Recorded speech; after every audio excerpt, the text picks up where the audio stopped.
Di luar ekspektasi para analis, kita lihat Ya, IHSG di hari terakhir perdagangan tahun ini justru berada di zona koreksi.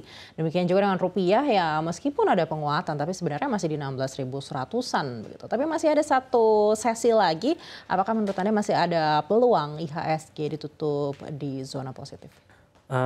tampaknya ISG sampai pada akhir perdagangan mungkin bisa ditutup di zona negatif. Akan tetapi kalau melihat secara historikal, ada beberapa waktu di hari terakhir walaupun sesi satunya berada di zona negatif, di penghujung sesi kedua tiba-tiba langsung berubah arah. Artinya langsung melonjak positif bisa sampai 0,5% atau 1% secara historikal. Jadi saya rasa sampai akhir perdagangan yang pasti akan tetap fluktuatif di tengah sentimen yang ada saat ini dan mungkin investor juga sekarang sifatnya lebih wait and see karena setelah libur tahun baru kita sudah akan disuguhkan oleh data-data penting dari ekonomi dalam negeri, ada inflasi PMI manufaktur dan juga ada PMI manufaktur dari China. Saya rasa itu data-data penting yang mungkin itu yang lebih akan membuat ISG bergejolak sepanjang pekan ini, baik itu hari ini maupun setelah libur tahun baru. Baik, lalu bagaimana dengan rupiah? Apakah menurut Anda ada peluang rupiah ini juga bisa rebound di sisa tahun 2024 ini? Saya rasa kalau rupiah mungkin masih tetap akan berada di level 16.000 sampai 16.100 sekian, karena memang kalau dilihat dari sentimen rupiah sendiri cenderung sepi karena sampai akhir tahun 2024 cenderung sepi. Ya mungkin baru ada sentimen setelah libur tahun baru, ada inflasi, kemudian PMI manufaktur. Saya rasa itu yang mungkin bisa membuat pergerakan rupiah lebih kembali bergairah nantinya. Baik, kembali ke IHSG, Anda sampaikan tadi sebenarnya Ya. masih ada peluang IHSG ini untuk balik arah di sesi kedua nanti begitu. Tapi menurut Anda yang terlihat di sesi pertama, sektor-sektor apa yang memungkinkan akan terjadinya rebound tersebut? Biasanya itu perbankan ya, kalau melihat historisnya biasanya perbankan yang kemudian akan mendorong ISG untuk terjadi pembalikan arah. Ini sudah beberapa kali terjadi di akhir tahun di akhir perdagangan akhir tahun, sesi satunya biasanya lesu atau stagnan, tiba-tiba di sesi kedua nanti sebelum closing itu harganya IHSG tiba-tiba melonjak dan biasanya itu didorong oleh sektor perbankan, terutama emiten-emiten bank big caps. Baik, dan kalau melihat sektor perbankan di hari Ya. ini kan juga sebenarnya masih berada di zona merah begitu. Anda lihat apakah perbankan big caps ini berpotensi untuk menguat signifikan di sesi kedua dan apakah akan diikuti juga dengan perbankan digital?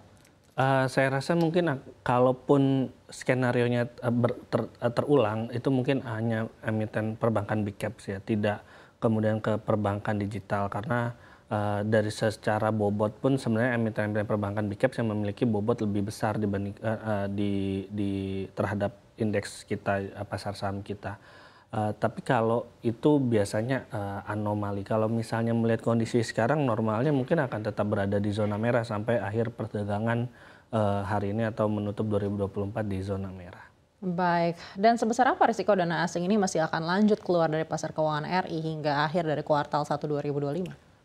Resikonya saya rasa masih cukup tinggi ya karena pertama sentimen dari mulai aktifnya nanti Donald Trump memimpin Amerika Serikat, saya rasa kebijakan-kebijakan Trump nantinya akan membuat arus dana asing ini keluar dari emerging market. Jadi nggak cuma Indonesia sebenarnya, tapi emerging market juga dana asingnya kemungkinan keluar. Kedua, efek dari Donald Trump ini membuat The Fed kemudian menjadi lebih hati-hati dalam menurunkan suku bunga. Kalau kita melihat di bulan September atau Oktober, proyeksi di tahun 2025 penurunan suku bunga The Fed itu bisa sampai 100 basis point atau lebih. Namun ketika kemudian Trump terpilih menjadi Presiden Amerika Serikat, proyeksi itu kemudian turun. Keyakinan itu kemudian turun, mungkin hanya terjadi 2 kali penurunan suku bunga sebesar masing-masing 25 basis point. Nah ini yang kemudian berpengaruh terhadap market juga dan saya rasa ini akan membuat arus dana asing tetap keluar dari emerging market menuju pertama safe haven karena juga masih ada ketegangan geopolitik, kemudian juga mungkin akan tetap lari ke baik itu obligasi Amerika atau mungkin malah ke dolar sendiri. Baik, artinya masih ada peluang untuk sektor-sektor yang langsung terdampak dengan pemangkasan suku bunga seperti perbankan dan juga properti ini untuk melemah lebih dalam lagi di kuartal pertama 2025.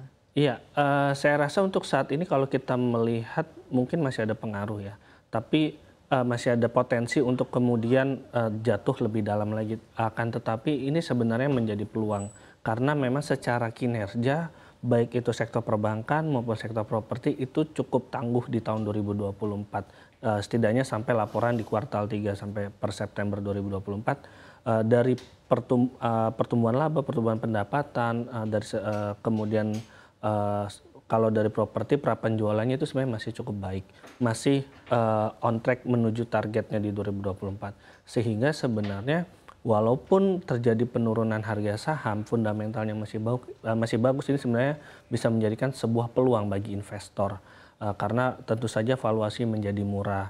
Dan kalau melihat secara teknikal memang trennya sekarang masih bearish, baik itu emiten perbankan maupun emiten properti. Ada konsolidasi terutama emiten properti setelah penguatan hingga kuartal 3 2024. Jadi kalau kita bandingkan dengan harga saham dan juga performanya, saya rasa valuasinya bisa dikatakan relatif murah dan ini sebenarnya menjadi peluang bagi investor.